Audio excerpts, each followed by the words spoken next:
जे माननीय मुख्यमंत्री लगातार 25 वर्ष ऊर्ध्व समय हेलानी निरंतर भाव में ओडिशा मानकर को भली भाव सेवा करी आछंती। से सबु बेले कहिसंती जे 4.5 कोटी ओडिशा वासी होचंती मोर परिवार, शेष निश्वास पर्यंत काम करिबी। यह कौन कम कथा नुह आज्ञा।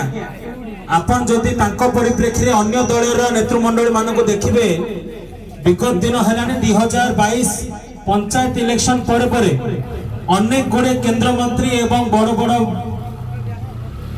विपक्ष दलर नेता माने ओडिशा को आसिक केमिति 2024 एमएलए इलेक्शन में ओडिशा अख्तियार करिवे खाली बड़ बड़ भाषण देके जाउछंती।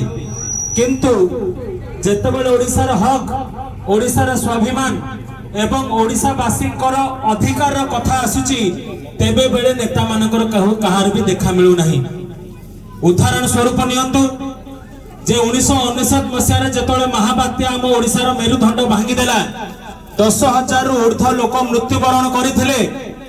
आजिका डेट रे माननीय मुख्यमंत्री नवीन पट्टनायक नेतृत्व, सुपरिचालना एवं ओडिशावासी दरद थिबा हेतु आज जेते बड़ बात्या बन्या आसिले भी गोटे हेले भी व्यक्ति मृत्यु वरण करू नाही।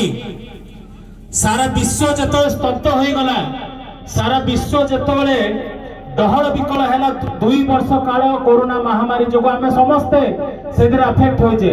निश्चित भाव में प्रत्येक साही रे किबा प्रत्येक परिवार कहले अत्युक्ति हब नाही, कहीं ना कहीं निजर प्रिय प्रीति एवं भाई बंधु मान को हरैछंती। यह बड़ दुखर कथा। किंतु अन्य राज्य किबा अन्य देश अपेक्षा जेतेबेले सारा विश्व स्तब्ध होइके थिला सेतेबेले समस्ते अनै थिले कि ओडिशा रे माननीय मुख्यमंत्री नवीन पट्टनायक कौन करुछंती। ओडिशा एभली भली राज्य आज परिणत है कि जहाँ की भारत वर्ष नुह सारा विश्व ओडिशा को देखुची गोटे रोल मॉडल हिसाब रे विपर्य परिचालना रे। जो समय अन्य राज्य हॉस्पिटल गुड़ी पेशेंट माने डहल विकल होदिले ऑक्सीजन पाई माननीय मुख्यमंत्री नेतृत्व रे अनुगुल भी 18टी राज्य को आमे ऑक्सीजन सप्लाई करिचे।